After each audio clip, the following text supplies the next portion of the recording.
We must put this in our brain, and even if you find yourself saying, as a minority, check yourself and say, wait a minute, I made a mistake. Because this big deception, training the vast and overwhelming majority of people to consider themselves a minority, is psychological warfare. It's to make the majority feel minuscule in terms of numbers. So repeat after me. The black, brown, red, and yellow people on this planet are the overwhelming majority people on planet Earth. Fine, class. Okay. What's up, YouTube family? Welcome back to MySpace. This is Even Israel. Guys, on today's video we want to talk about racism, and to speak to us today is Dr. Cress Welsing. Dr. Cress Welsing, who was born in 1935 and died in 2016, was a psychiatrist and author known for her theories on racism, white supremacy, and psychological impact of these systems on black people. She gained prominence through a book, The ISIS Papers, The Keys of Colors, released in 1991, in which she expanded on ideas about race, genetics, and power structures. So guys, I wanted to watch this video of Dr. Cress Welsing speaking about deconstructing racism and trying to empower black folks all over the world. Let us watch this video. Once it's done, we will get back and do a critical analysis about the same. Let's watch this, guys. I'm going to talk about our situation as black people, and I'm going to talk about racism and black mental health.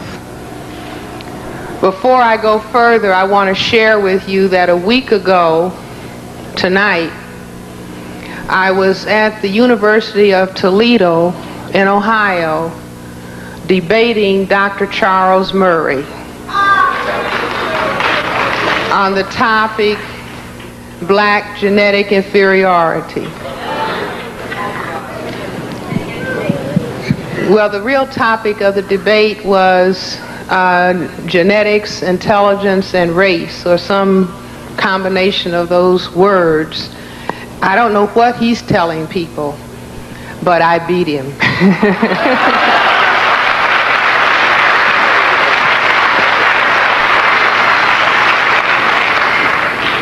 I beat him by putting his discussion of black genetic inferiority in the framework of understanding racism, white supremacy as a global, national, local system of power domination. But before I go further, I want us to have a moment of silence in recognition of the passing of Dr. Amos Wilson, the famous black psychologist that I understand passed recently. He was such a major and important figure for us in all of his writings on black child development. And I was just talking about him when I gave a talk last night, and I came here today and found out that he had passed on. So can we just begin with a moment of silence in recognition for the major contribution that this black man made in the field of psychology.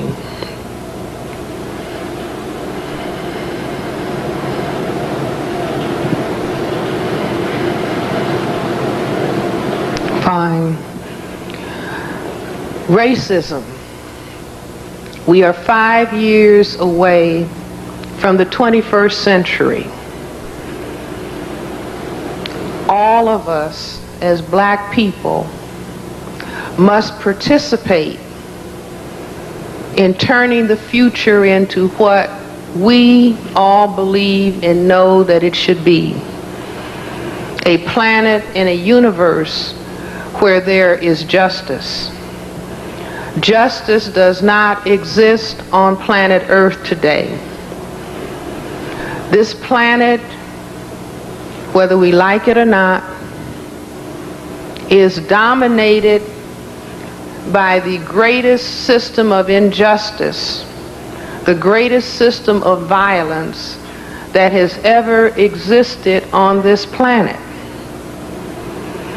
I believe that we as black people, the first people assigned to planet Earth, the mothers and fathers of everybody who has existed on this planet, that it is our cosmic assignment in the presence of injustice to see that justice prevails. It is not the responsibility of some singular individuals that somebody might say that's a leader or those several people are leaders. We all must see ourselves individually when we look in the mirror as being leaders in this great counter war against injustice. Not leaders who are doing their own thing, but leaders who want to participate in seeing that the beings on this planet can be everything that the Creator intended for us to be. We may have been that in the past. I am convinced we were that in the past. But a great force has descended on the planet to turn what was greatness, to turn what was the glorification of human beings, to turn that into the highest level of degradation that the world has ever known. It is our cosmic responsibility not just to attend lectures, but actually to see that a revolutionary change takes place on the planet. And I don't mean revolution in the sense that we thought of it in the 1960s, you know, where everybody was kind of tough.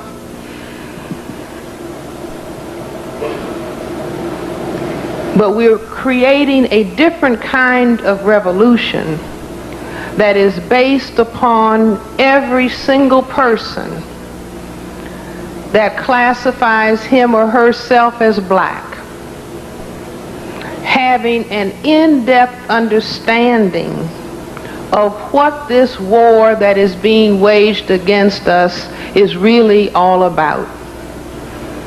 I have said many times when I lecture that we greet each other by saying, "Hey, what's happening?" And I say we greet each other that way because we haven't really understood what was going on.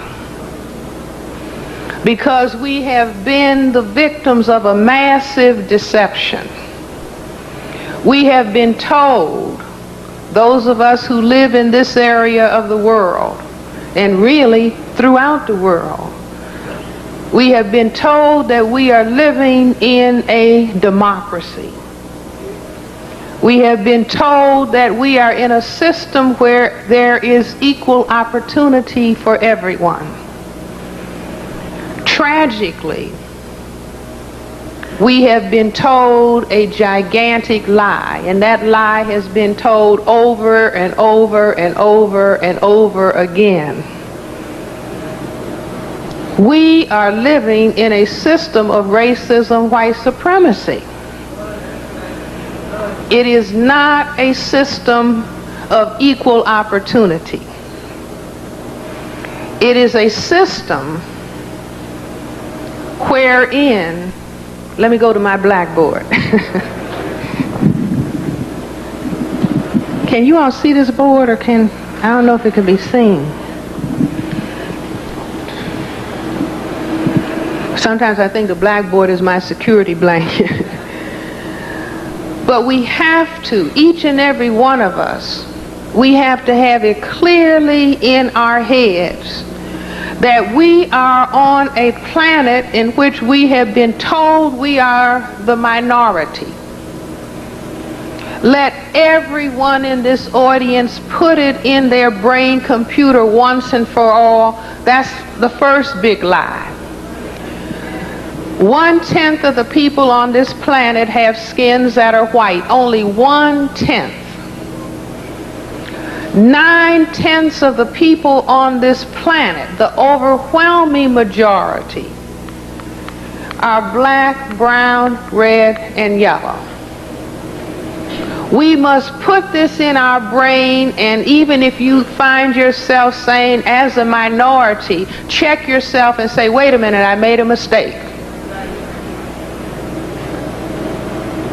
Because this big deception, training the vast and overwhelming majority of people to consider themselves a minority, is psychological warfare. It's to make the majority feel minuscule in terms of numbers. So repeat after me. The black, brown, red, and yellow people on this planet are the overwhelming majority people on planet Earth.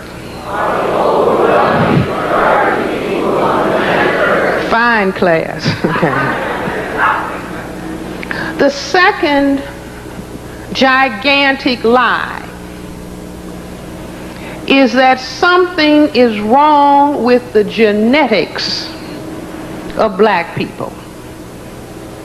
21 years ago, I debated Dr. William Shockley, the Nobel Prize laureate. He was then a professor at Stanford University. And those of you who are old enough like me remember he was going around talking about black genetic inferiority and that black people should have themselves sterilized so that they will not keep on polluting the planet with our degraded genetic material. 21 years later, we have Dr. Charles Murray and the late Richard Herrenstein singing the same song. In fact, there has never been a period, certainly for the people in this area of the world, the black people, there has never been a point at which people who classify themselves as white did not think that they were genetically superior to people whose skins were black. My grandfather, Dr. Henry Clay Kress, who died in 1909. A short time ago, I had an opportunity to see some papers that were in an old trunk. And my grandfather had written, I never knew him in person. I only knew my grandmother used to say your grandfather was a race man. That meant that he considered his identification with other black people to be a priority. But my grandfather had written, how dare anyone think they are superior based on their skin being white.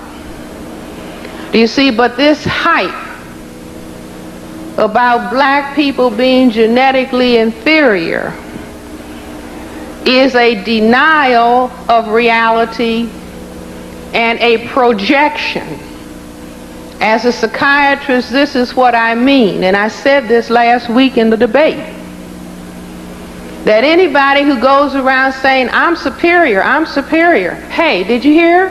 I'm superior. That person is not really feeling superior.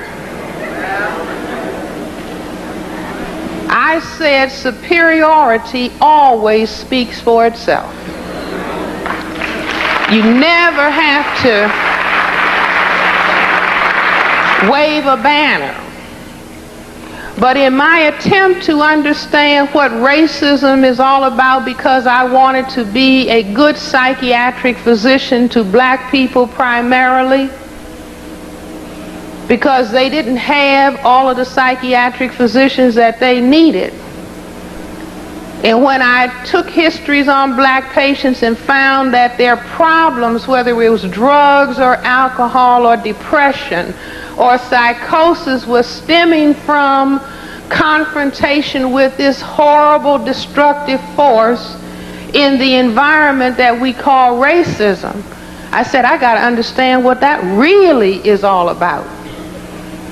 And so looking at this fact that, wait a minute, these people who put this big lie out that they're the majority are really the minority. And the second big lie that something was wrong with our genetics, but in reality, white skin. This is not Francis Welsing's genetics that I cooked up in my apartment.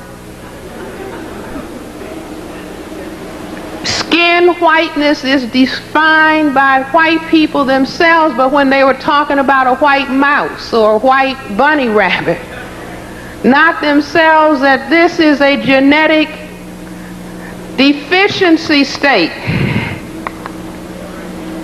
It is albinism.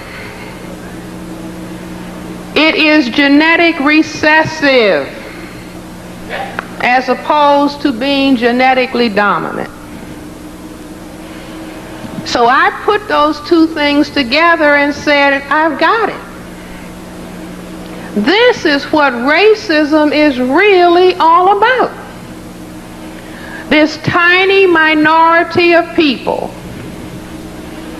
whose own scientists have said that white is a genetic deficiency state, and it is recessive, figured out after they ended up circumnavigating the globe. People of color had circumnavigated the globe long before that.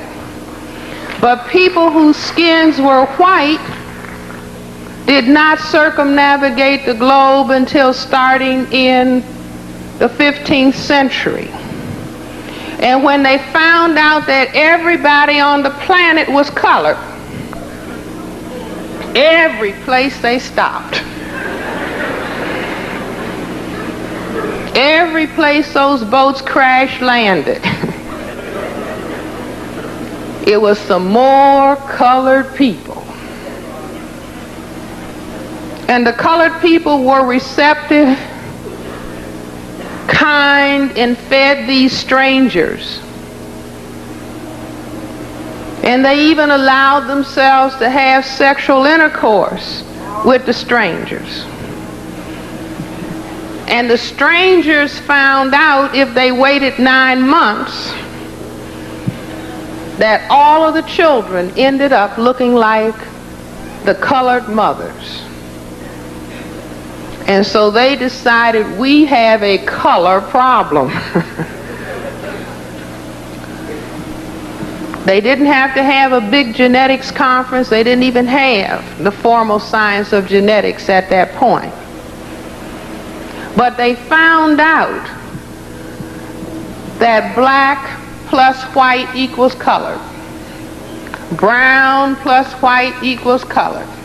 So-called red plus white equals color. Yellow plus white equals color. And it didn't take high-level intelligence, really, to conclude, what if these men of color got in boats and started going in the other direction? And they landed. And the ladies said their ideal mate was tall, dark, and handsome.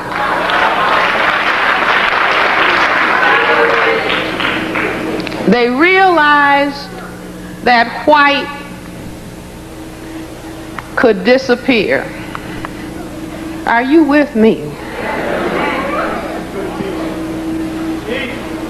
Now, we have been miscegenated out of our minds and brainwashed out of our minds so that we have been sent on a course to try to make black disappear.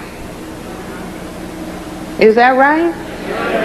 I talked to somebody recently from the continent of Africa, And they said, Dr. Welsing, everybody that I met said, when you go back, will you send me some bleaching cream? That's right. That's right. Why am I so black? But this is simply brainwashing. You see, but the people whose skins were white, and when I was busy decoding racism 25 years ago, one of the things that occurred to me, in addition to the fact of white minority status and white genetic recessive status, was that while we were busy being told the blacker you are, the uglier you are, and if you're black, stay back, and if you're brown, what? Stick around, and if you're yellow, you're mellow, and if you're white, you're all right. See, the black people in London know this, all over the whole world where they're colored people, where there has been a confrontation with whites, or whites have confronted the colored people in that area of the world, they have taught the people, the more color you have, the uglier you are, and get in the back of the line.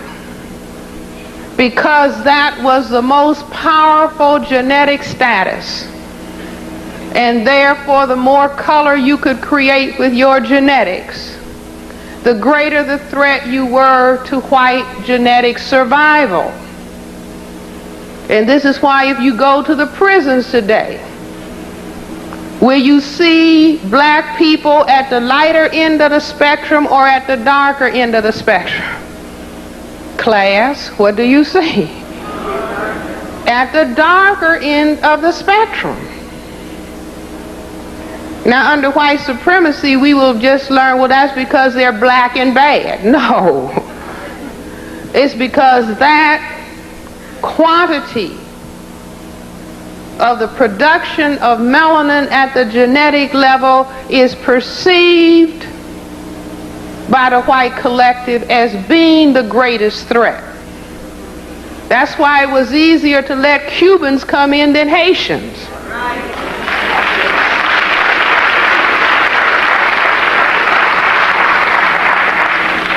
But while we were being taught all this negative about color, and this is one thing that I looked at, gosh, they talk negatively about color, but in the summer and in the winter, tanning is gotta be tan. Gotta go to the suntan parlor, even when it's snow on the ground.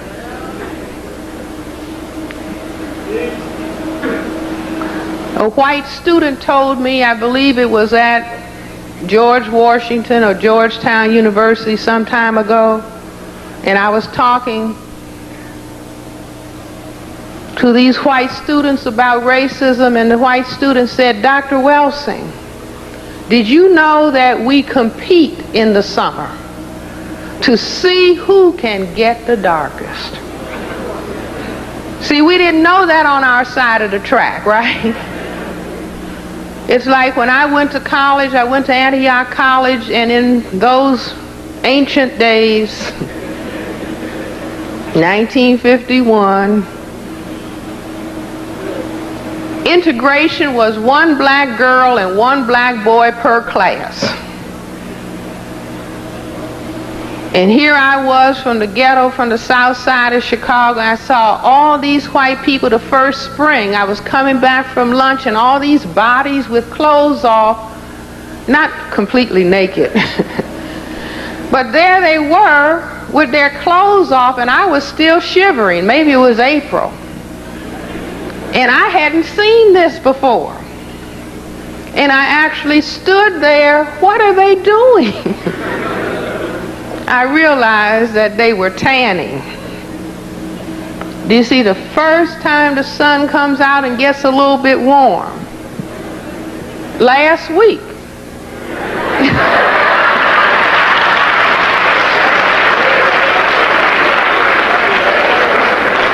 Really, I came back to Washington from Cleveland and I had on slacks and a coat and a scarf. It was 70 degrees. The white people were out in shorts running all over the district. Do you see what I'm saying? Out exposing. True. We did not understand what this color was, and as long as they could make us think that we were ugly with our color, they could walk around and, as my grandmother would say, be Miss Pretty Girl. Only if we thought that we were ugly. You see, and we've been giving them a lot of support because they've trained us properly, thinking that we're ugly. But we're coming out of that because we are moving into master level understanding of what racism is. And based on our understanding of what it is, we are going to produce the solutions to the problems that we have. So I understood tanning, and I also understood lynching and castration. How many people have wondered, what in the world is that behavior about? I asked that question when I was about 6 years old. My grandmother and my parents were standing in the dining room with the black newspaper, talking in hushed tones about a black man had been lynched. And I remember saying to my grandmother, "Granny, why would they do that?" And my grandmother said, "Some people just have to act ugly." Family, it is so sad that we lost Dr. Grace Welsing in 2016, but her teachings are still remaining with us. You know, Dr. Grace Welsing says that racism and white supremacy is a global national system of power domination.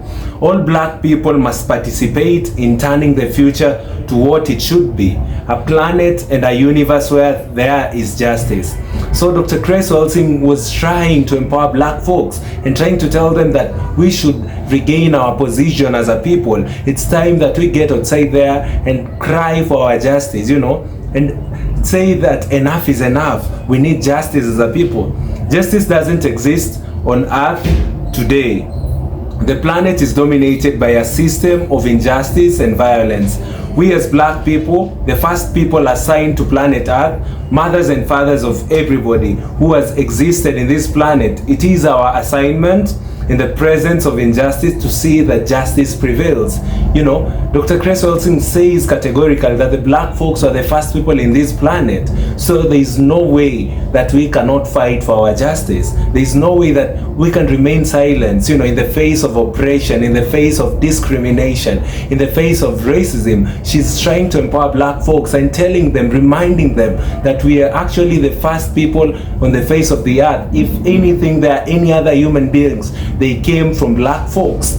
You know, black people are the first people to be in the face of the earth. So we must fight for what is rightfully ours. We must fight for justice as a people. We must fight for unity. We must fight for equal opportunities. You know, we should be leaders in the great counter war against injustice. It's our responsibility not just to attend lectures, but to see that revolutionary changes takes place on this planet. We have been often told a gigantic lie, and we have been told this lie for a while. We are living in a system of racism and white supremacy. It is not a system of equal opportunities. It's a system of lies. And if I'm to say some of the lies that we've been told over time, number one, I'd start, you know, with religion. You know, selling Christianity to us. You know, black folks had spirituality with themselves before even the coming of the white folk.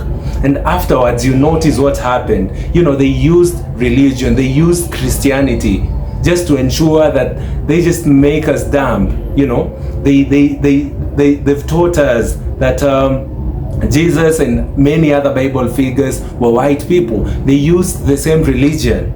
During the days of slavery, during the days of colonialism, they ordered us and told us that God had sent them. that we must listen to the orders of God. That after passing through colonialism, or rather passing through systems of oppression like slavery, what will happen afterwards is that we'll be reimbursed as a people.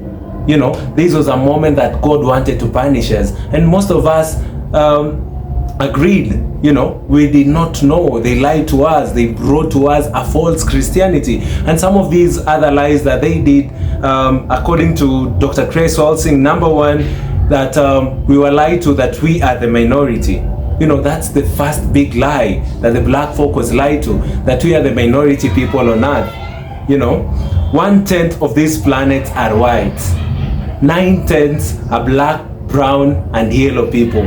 We are not minorities in any way. They trained us to feel as if we are minorities. They want the majority to feel less in terms of numbers.